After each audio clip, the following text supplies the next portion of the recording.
Welcome to MarketPulse Pros and Pioneers.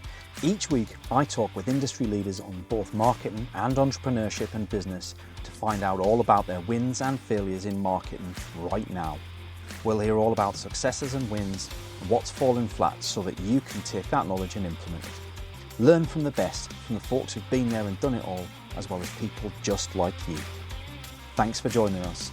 This is MarketPulse Pros and Pioneers.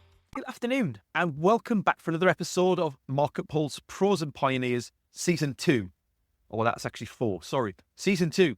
This season, as I've said before, we're focusing much more on the stories of our fascinating guests because, as I found through Season 1, pretty much everybody who comes along got where they are almost accidentally because they've been chasing their passions and they've been chasing their why. Today's guest, I don't know for definite, but I suspect Pierre is no different to any of the rest of us. Pierre, thank you very much for coming along and being an awesome guest for us. Thank you so much, Paul, for having me. It's a real pleasure, and looking forward to a very good discussion. A bit of background for Pierre. He's the founder of Beyond Satisfaction, which is both a talent agency specialising in recruitment and also training solutions for hospitality and the customer service sectors. Over 10 years of experience managing luxury hospitality operations at renowned hotels like the Four Seasons, George V and the Landmark in London. Pierre launched his agency in 2020. I think I can see a common connection there with a lot of other business owners that we've spoke to. Beyond Satisfaction combines quality-focused recruitment with specialised training, empowering frontline staff to become brand ambassadors and driving long-term retention for clients across the UK. So Pierre's goal is to elevate customer experiences through a high-calibre workforce. I love what you're doing there, and the hospitality and customer service sectors, the two sectors that go very much hand in hand, and certainly speaks to my previous experience as well from background in retail. Tell me first of all, though, Pierre, how did you get involved in luxury hospitality in the first place? That goes back from a long time ago when I was a teenager back in France. I've always wanted to work for that industry. I was really always a people person, and obviously hospitality was always something I wanted to work for. My dad has been working in that industry, managing hotels. He's been on the management side, but that's always something I wanted to do because customer service was something I've always wanted to be working in, and I knew that hospitality was a great field to do that. So I actually, funny enough, when I did my bachelor degree and I started to study and get my first opportunities, I wasn't necessarily targeting luxury hotels, but the opportunity gave me that, and then I stayed in that industry. But I also work for less luxury hotels that are still high-end establishments, but not necessarily luxury. And I realized that sometimes you still have the same problems wherever you are. But you still provide amazing customer service, just with different expectations and different types of customers. So it was really good to see also both sides. So obviously a lot of the expertise I use today are related to that experience I built in those establishments. So you see you have a passion for customer service. Where do you think that stems from? Why? Because I don't know a lot of people that, certainly from my side of things, I don't know many people that get into retail because they love customer service. It's a job that approaches people, and then as you go through life, you figure out that you enjoy customer service, right? So actually, to be honest, the main reason why I like so much customer service and I'm passionate about it, and that half of what I do is about training people on that, is more about the reason why. I would say more about the why before the what, which is what makes the difference in customer service. I'm more passionate about that almost than customer service itself. There's one way that you really need to take, that you really need to focus on when it comes to customer service, is understanding the power of your people and then understanding how important it is to take care of your people in order to take care of your clients. Part of the companies I've been working for, one of them was Four Seasons, the George V. In fact, I was working 7 years there because I was already working as a student there for 2 years before I started as a full-time. And probably that company is the one that inspired me the most, and that justify at least more than half of the reason as to why I've started my own business. Because over there, the reason why Four Seasons is probably one of the best hospitality brand in the world is not because they have the most stunning hotels, the best locations, the high-end restaurants, It's mostly because they deliver amazing customer service because they understood one thing. You start by focusing on your people. You recruit the right attitude, you recruit the right profile, and you take care of that profile moving forward, like you will take care of a gym.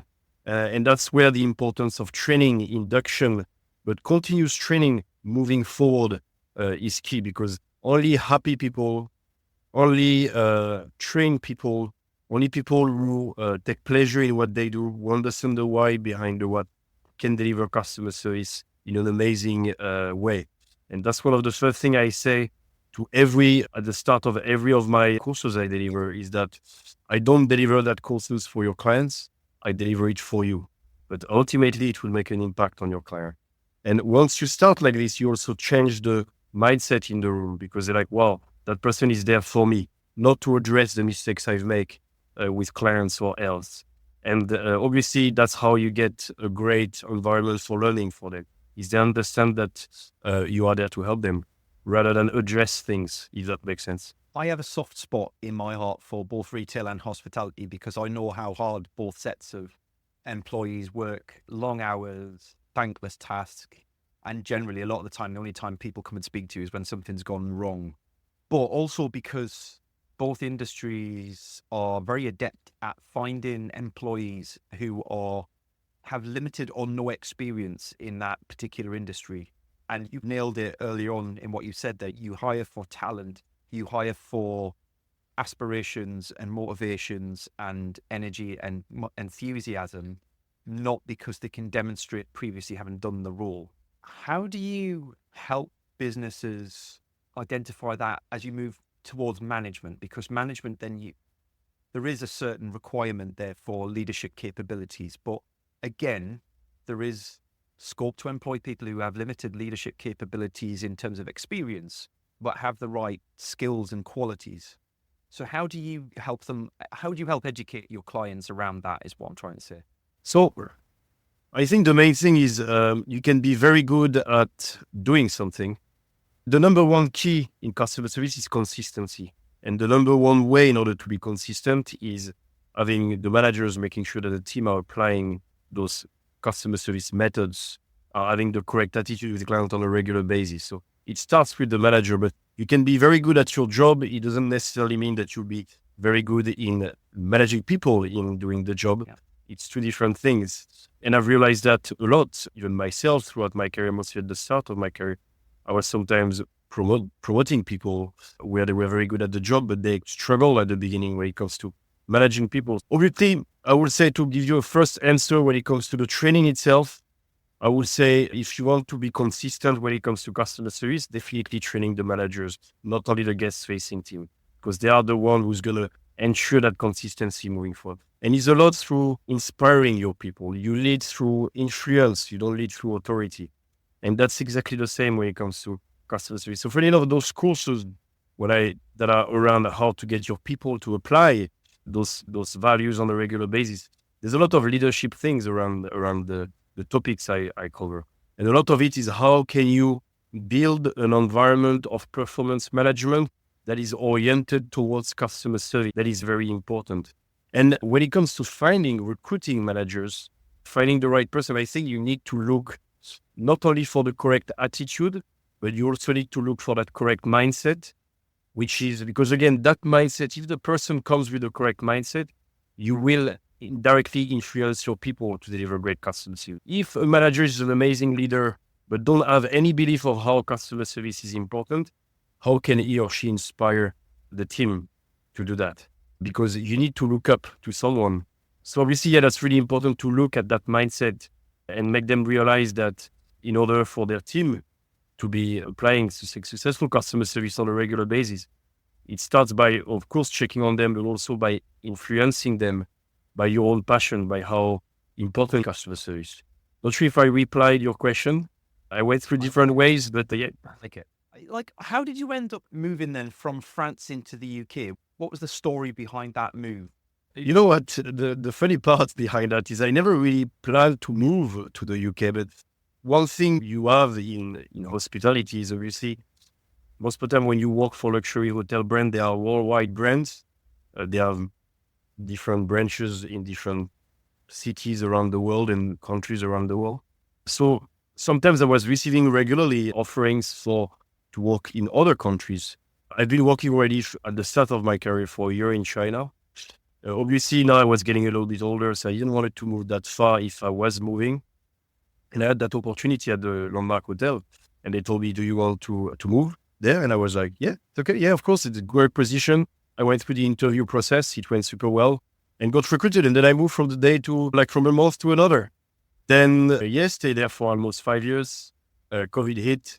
I was still in the UK, met my partner. And then she was working at that hotel. She's not from France. Obviously, during COVID, I couldn't really go back to France during that period. And I was like, probably that's the time to start my own adventure. So then here I am now, probably 8 years after. But like we discussed privately, I'm not that far from France. So I can still go back home when I want. But here is my second home, or primary home, in the same level than France. How then, a lot of businesses who start up doing either talent or training do specifically one or the other. They don't tend to do both, or they have a partner that can help them with one or the other. Why did you decide that your agency would do both? That's a very good question, because I have that question coming to me. I wouldn't say on a regular basis, but from time to time. I think it follows a little bit the same, not a little bit, a lot, the same mindset that I learned from at the Four Seasons when I was working for Portland, and that I wanted to apply to my business. So I started my business as a training company, and then I brought up the recruitment. And I almost saw it as a logical continuity to my offering, because, again, you can only provide great customer service. You can only have your people to deliver a customer service that you wish to receive yourself everywhere you go. If you start from the recruitment stage, from finding those people. Of course, training is key, but it also starts by finding the right attitude. And again, I learned that a lot from Four Seasons.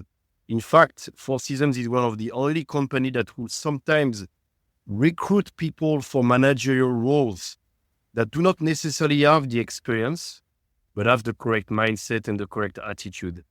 And then they will teach the skills, which is exactly what I apply to my business and what I'm doing on a regular basis, helping my clients with. And the good thing also is that, talking about continuity, is that I can join both offers. So if tomorrow I recruit for someone, I am always asking, do you want me to train them as well? Not only on my own content, but also on your induction content. So they arrive fully ready. And again, when it comes to customer service and hospitality in general, either it's first entry roles or more senior roles, it is key to arrive ready, because it's busy environments. You're always required from week one to already be operational. Giving that time and giving someone who has the time to do it for you, train them on the things that will really make a difference so they arrive ready. But that will also have an impact on the employees' retention. They're more likely to stay longer. And the more you make an impact on the employees' retention, the more you make an impact on the customer retention. So I think it's also understanding how much your people and your clients both are related. You cannot take care of one without taking care of the others, if that makes sense. If I can ask, what's the most unlikely hire that you've either personally made or you've seen a client make on your recommendation? I would say that the most unlikely hire is a bit like I mentioned, some profiles that do not necessarily on their CV match with what they were looking for. But then when you go through the interviewing process, the specific assessments that you send them, when you maintain that close communication with your clients through your recruitment plan that you make bespoke for your customers, you realize actually that a lot of different aspects of the person, the candidate's profiles actually match with what they are looking for. And then it's kind of very exciting to demonstrate that to the customers, to convince them, because they don't necessarily they don't necessarily get convinced, because I think when it comes to recruitment, we have a tendency to give too much importance to the CV, to the background. I don't really work this way, of course, I look at that. But again, I see it as important as the attitude, the mindset, the values. Because again, you can always teach those things. And I'm even assisting with that. That's why I like to push that. Because I think recruitment should be always a quality recruitment rather than a speed or that is speedy or quality or quantity focused recruitment. It should always be quality focused. That makes sense. But we only ever recruit when something's gone wrong, right? And all of a sudden there's a red button to press because, oh my God, how do we ever hit the service levels we need to hit? Or how do we staff our team and we need somebody now or yesterday, right? No, that's very true. I think sometimes that's the problem is it's important to not really be, either it comes to recruitment or training, a lot of training, to not be reactive, but to be proactive. I sometimes refuse to onboard clients who are telling me, I'm calling you because you're my last resource. And if there's no improvement after your training, then I will start firing people for the worst things I've heard. And I think that's not necessarily the best approach to have, because that's one of the things I say in a diplomatic way, is that if you're calling me at that stage, it's already too late. Or not necessarily too late, but you should have called me before. But again, a training should never be about addressing things. It should be about shaping your people as you will shape a gem. What's at the heart of your business then, Pierre, like in all of our businesses, and you strike me as somebody who's quite self-aware. What's the why behind what you do? What gets you up on a morning and what motivates you to carry on when times are tough? Definitely knowing the impact of what I do makes all the people. Because at the end of the day, I think that you can only receive amazing customer service from happy people who take pleasure in doing what they do, even in the most tough moments. And we both know how much you can face tough moments when it comes to customer service, when you have to deal with a lot of clients at the same time. And when I have those attendees coming to see me for a second session that I deliver, or when I receive testimonials or feedback from my clients saying the impact of what you made really changed a lot in their jobs. I think we both know as well that customer service roles or hospitality roles, they are sometimes time-consuming jobs. You spend a lot of time at work. So it represents a certain percentage of your life. You better enjoy what you do because it may impact you personally. There's a lot of personal to customer service. It's ego-related, it's pride-related, it's emotional related, it's how you take all this personal. And when I see the impact it makes on the people, it makes me proud and happy. But I also know that it will make an amazing impact on the clients because they always come with amazing examples on how they handle something and how happy the clients were. And again, that's why both are related, is because you don't start taking pleasure in customer service because you like customer service. No, you start taking pleasure in delivering customer service when you see the impact it has on your clients. So again, be good in what you do. So it makes an impact on your clients. So it makes you happy and proud, and you want to do it even more. So both are again very related. It goes both ways.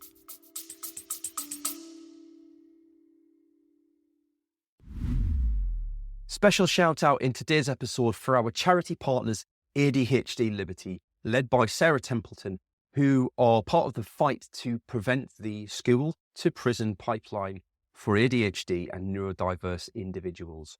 If you'd like to find out more, you can visit them. The show links are in the notes below, and I would encourage you to go along and have a look and educate yourself on their fight. It's an incredibly important cause, and we're super proud to have them as charity partners for the MarketPulse Pros and Pioneers podcast. Thank you. Enjoy the rest of your episode. Do you think that you then reflect that in your marketing messaging? Because obviously you have to market yourself to get clients, to build leads up. Do you find that helps make you easy to differentiate from your competitors who are maybe more volume focused or short-term stopgap measures, right? That is a very good question because I really like that question because I think, like you said, the messaging that you have needs to include what you're about, what you're passionate about, why you're waking up every morning, and what makes you go through the tough times. I think you need to include that because that's what makes you unique, and that is what also is making you stand out. And we can all have our business owners our own way of standing out by being ourselves, by putting out there what, again, making us wake up every morning, and also our vision related to it. Why? The why behind the what we do it. And yes, my messaging is a lot around that, a lot around the power of people, a lot around the quality focus that you need to have when it comes to recruitment and training rather than a quantity focused thing long term as well, because sometimes customer service takes time to be improved. Changing the culture takes time. In average, you don't always, like, out of a training course, you may remember 40% of what is being given to you on the first course, which is already a good ratio. So yeah, I think it's really important to put that in your messaging, and you will only be better at putting it out there that if you believe in it, right? As simple as that. So Yeah. I think that sometimes with marketing, and you know it 10 times better than I do, we sometimes do things that other people are doing. We may say something because we saw someone else saying it and we think we agree with it. It's fine, but I think it still needs to include the things that you do believe in, that you do believe will make a difference. And that's the main reason why you're doing what you're doing. You need to put that in your messaging on a regular basis, because that's how you'll get the clients that will appreciate and will take full benefit of what you're providing. It's not only, again, about attracting in terms of quantity, but attracting those clients in terms of quality. The more you put your value out there, the more you'll get clients with similar values. It's funny because I speak to a lot of people who work in fairly saturated markets who tell me that they really struggle to differentiate themselves from their competitors. And my response is always a stock response is the differentiator is you and your beliefs and your values and your vision.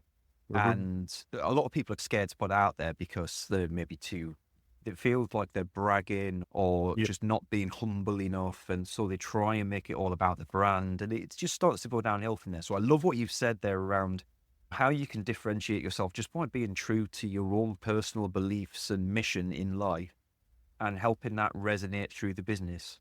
If I'm a small business owner, I say a small, maybe 10 employees looking to make my next hire, how can I be smart about who I hire next? How can I make sure that the talent I attract is going to be the right hire for me long term? I think it's taking time to recruit the right person, because I will give you an example of my own career. Before I started my business, I was a head of events, the Landmark Hotel, running very large events. September to December was terribly busy. And sometimes people decide to leave not at a time when it matches your activity and your forecast. Mm-hmm. Yeah. They leave because they have to leave, because they have a lot of opportunity, etc. Now, obviously, what is the first focus you may have at that moment is, I need to find someone quickly because I have those big events coming next week, next month. And probably that's a lot of the mindset I have today when it comes to recruitment. I was always saying one thing to myself: I'd rather take a month to find someone but is the right fit than take a week to find someone that seems good but is not the perfect fit. Because there's one thing to keep in mind as well: you're not doing a favor to that person, because that person could have been recruited by a company that will really value his or her mindset, attitude, and values more than that company.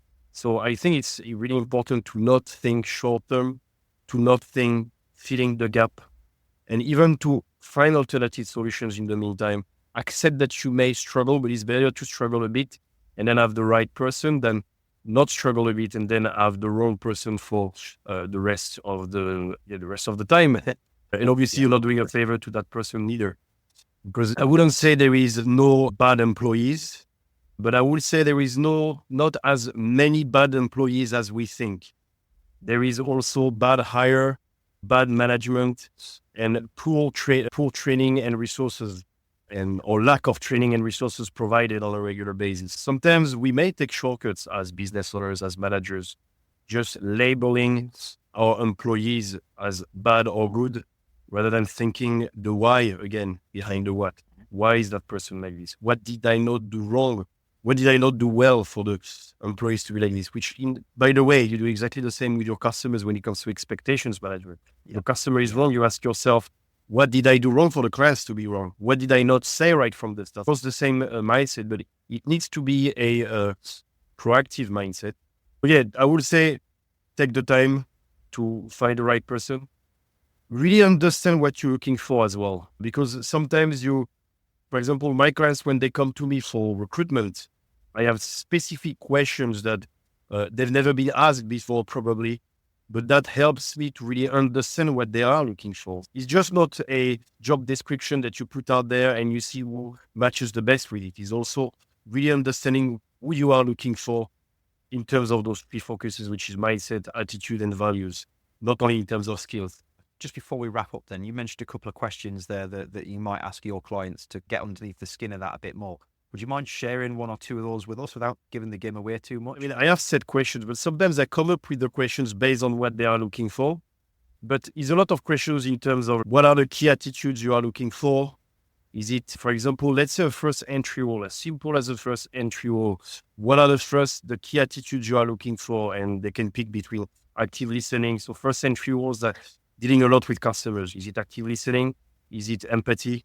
Is it proactiveness? Is it handling complaints handling? Is it managing your own emotions? Is it confidence? Like attitude, because at the end of the day, I almost see attitude and skills as the same in customer service, because whatever skills you have in customer service, you still display those skills through your attitude. Any skills to handle complaints is how you say it and what you do. And it's a lot about the how, not the what. The what, they know it, I don't know it. I ask a lot of questions around the how. Also, I ask questions about things that they would like to change based on the previous position that they have. Because again, I think we have, that tendency to always copy-paste the whole job description. When I was head of events, I was sometimes being told off by my line manager on how long I would spend to review the job descriptions before putting the position out there. But for me, it was important. And sometimes I review job descriptions that haven't been touched for 10 years. So sometimes my questions are around that, is around getting informations that are not on the job description, if that makes sense. It can be about what are the key values that you're looking in those people. How would you like them to manage your team when it comes to getting them to deliver great customer service? Almost the questions I will ask to my attendees during my course, because that's really trying to tell yourself, what questions can I ask that they probably didn't ask themselves to really find that gem that they are looking for. Amazing. I love it. Thank you very much for sharing your knowledge with us today, Pierre, and your journey, which is just fascinating for somebody who was born and raised in the UK, and I've never really considered working in another country. I think it's amazing that somebody can come not only to another country and do what you're doing, but to do that with a language barrier as well, and still be rocking and rolling. Hats off. I wish I could speak any other language as well as you speak English. I'm always amazed by folks from other countries, and I think I digress a little bit, but I think it's a big feeling that we have here in the UK that we're not more proactive with our language for our children. Thank you for being an amazing guest. Thank you so much for your very kind words. That's very kind of you. It was a real pleasure. We enjoyed it, and don't worry. I still see a lot of British people speaking French. I'm even shocked myself. Almost once a week. So you guys are not doing that bad at all. If it's any consolation, my son's been we started going to the Sunderland games. So for my sins, I'm a Sunderland fan. And my 7-year-old, I've been teaching him Spanish for about a year and a half, 2 years now. But we started mixing in French about 6 months back. And so he doesn't speak a lot of French. He speaks a lot more Spanish than he does French. I'm determined he's not going to have the same challenges with language that I had by learning too late. And we went to see the players after the football game, and our manager's French, Regis Lebris, and he came down, and my son said "Merci beaucoup" to him. Honestly, the whole 6 months, all of the fights that we've had over whether to do lessons or not, was instantly worth it by the smile on Regis' face when a 7-year-old out of the blue just said thank you in his home language. Honestly, it blew me away. I was like, now do you understand why I've battered you so hard? Did you see the smile on his face? Yeah, Dad. Oh, this is amazing. And so now he's doubled down on everything. It's brilliant. But that is a good source of motivation. It is, and I just wish more people would take that. They would take that opportunity. But anyway, I digress. Thank you very much for your time today, Pierre. It's been lovely sharing the time with you, and thank you very much for coming along at home, watching the story or listening along. Let me know if you've got any questions. Pierre, how can people contact you if they want to reach out and chat more? Again, so much for having me today. Really enjoyed our conversation. Directly on my website, on the inquiry form, or on my LinkedIn, you can just reach out to me directly on the link to my website, or just reach out to me on any of the links on the featured sections of my LinkedIn profile. Thank you again. Awesome. I'll make sure they're in the show notes. If anybody is looking to contact Pierre, it should be down there somewhere. Brilliant. Thank you. Bye-bye. Bye. Thanks. Thanks for joining us for today's show. I hope you enjoyed it. If you'd like to feature on a future show, or you've got some ideas for folks who would make a great guest, please drop us a line. Contact details are in the show notes and I'd love to hear from you. Your host today was me, Paul Banks, founder at Javelin Content Management. Here at Javelin, we specialise in helping busy business owners just like you to repurpose video content, taking all the stress and tech problems away and turning your long-form video into literally hundreds of pieces of content without breaking the bank. We describe it as getting ideas out of your head, into video and out to your socials. If you want to launch your personal brand, become the vendor of choice for your audience or maximise your sales revenue impact, we'd love to hear from you. Join us next Wednesday for the next episode and don't forget to subscribe and give us a review. Our podcast is only possible with your continued support.